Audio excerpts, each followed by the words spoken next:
뜻대로 행하시옵소서. 온 몸과 영혼을 다 주께 드리니 이 세상 고락한 주 인도하시고 날 주관하셔서 뜻대로 하소서. 내 주여 뜻대로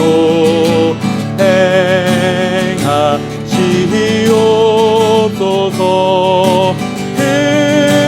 행심 중에도 낙심해 마소서. 주님도 때로는 울기도 하셨네. 날 주관하셔서 뜻대로 하소서.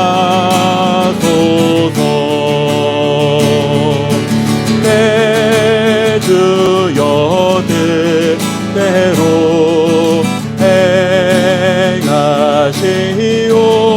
행하시옵소서. 내 모든 일들을 다 주께 맡기고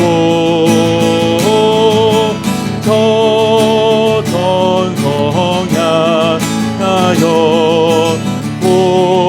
고요히 가리니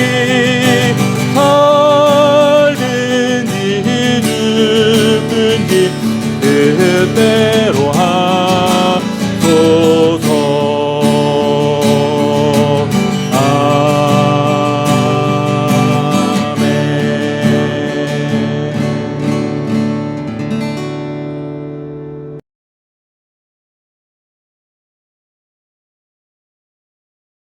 내 형제들아, 무엇보다도 맹세하지 말지니 하늘로나 땅으로나 아무 다른 것으로도 맹세하지 말고 오직 너희가 그렇다고 생각하는 것은 그렇다고 하고 아니라고 생각하는 것은 아니라 하여 정죄받음을 면하라.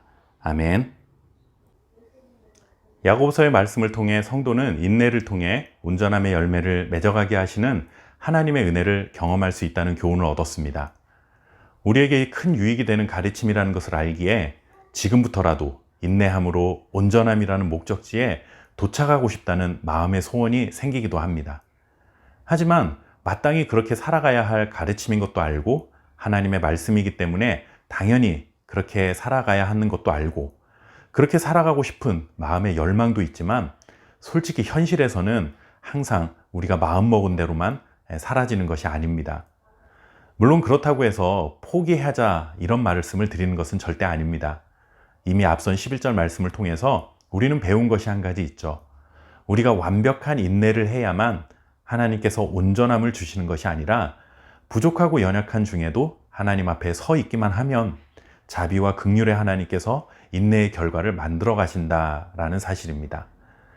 우리도 우리의 연약함을 잘 알지만 하나님께서도 우리의 약함을 더 잘 알고 계신다라는 것입니다. 이렇게 인내해야 하는 상황을 만날 때 우리가 인내하지 못하게 되는 경우가 있습니다. 그러면 인내해야 할 상황에 인내하지 못했을 때 가장 먼저 나타나는 증상이 무엇일까요? 그것은 바로 말로 짓는 죄입니다. 받아들이기 어려운 상황에 대한 스트레스를 만나면 거친 말이 나오기 쉽습니다. 마음을 절제하지 못하면 이내 혀로 짓는 죄들이 생겨나기 마련이죠. 그래서 야고보는 앞선 3장에서 혀를 다스릴 것에 대한 교훈의 말씀을 이미 전해 주었던 것입니다. 그리고 결론부에 와서 다시 말에 대한 교훈으로 마무리하고 있는 것이죠. 오늘 12절 말씀은 맹세하지 말라라는 가르침을 통해 말에 대한 교훈을 다시 한번 전달합니다. 갑자기 맹세에 대한 가르침이 나오는 것이 좀 당황스럽기도 합니다. 앞뒤 문맥과 잘 어울리지 않는 가르침이 느닷없이 튀어나온 듯한 인상을 지울 수가 없죠. 그러나 여러분, 맹세는 무엇으로 합니까? 말로 하는 것입니다. 인내해야 할 상황에 인내하지 못하면 가장 먼저 말로 죄를 짓게 되는데 그 중에 하나가 맹세일 수 있다는 것이죠. 예수님도 맹세하지 말라는 교훈을 전한 적이 있습니다. 예수님께서 이 교훈의 말씀을 하신 이유는 사람이 자신의 책임을 회피하거나 탐욕을 위한 죄를 가리기 위해 하나님 이름으로 맹세를 하는 일들을 하지 말라는 것이었습니다. 속으로는 전혀 하나님과 상관없는 생각을 하면서 자신의 욕심을 채우려 하는데 겉으로는 그럴듯하게 신앙의 용어들로 멋있게 포장을 하는 것이죠. 겉으로 보기에는 아주 믿음이 좋은 사람의 말처럼 들리지만 예수님은 그들의 속마음에 하나님은 없고 온통 세상의 욕심으로 가득 차 있는 내면을 꿰뚫어 보신 것입니다. 그래서 말에 진실성이 없는 맹세는 하지 말라는 것이었습니다.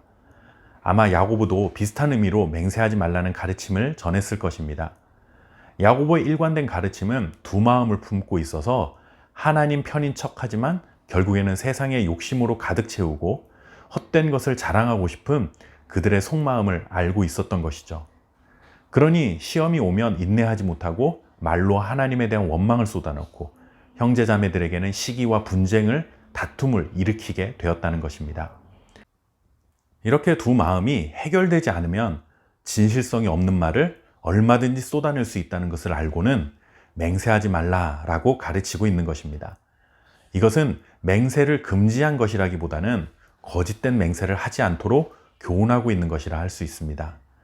두 마음 때문에 헛된 맹세, 헛된 자랑, 헛된 말을 하지 말고 세상과 하나님 사이에서 결단하라고 촉구한 것과 다름이 없습니다. 하나님 앞에서 예해야 할 일은 예하고 아니요 할 일은 아니요라고 해야 한다는 것이죠. 그리고 예했으면 예한 대로 살고 아니요 했으면 아니요 한 대로 살라는 말입니다. 하나님을 믿는 믿음과 세상을 살아갈 때의 행동이 일치되어야 한다는 것입니다. 곧 두 마음을 정리하라는 것이죠. 하나님이 예를 원하시면 내 욕심과 어긋나도 예하시고 그렇게 살아가시기 바랍니다. 하나님이 아니오를 원하시면 아니오 하시고 또 그렇게 살아가시기 바랍니다. 그렇게 말에 진실을 담아야 하고 말과 행동에 어긋남이 없어야 합니다. 그것이 두 마음을 정리하고 살아가는 자의 삶의 모습입니다. 이 시간 이후부터 두 마음을 깨끗하게 정리하시고 진실된 말과 행동으로 살아가는 저와 여러분 될 수 있기를 바랍니다. 감사합니다.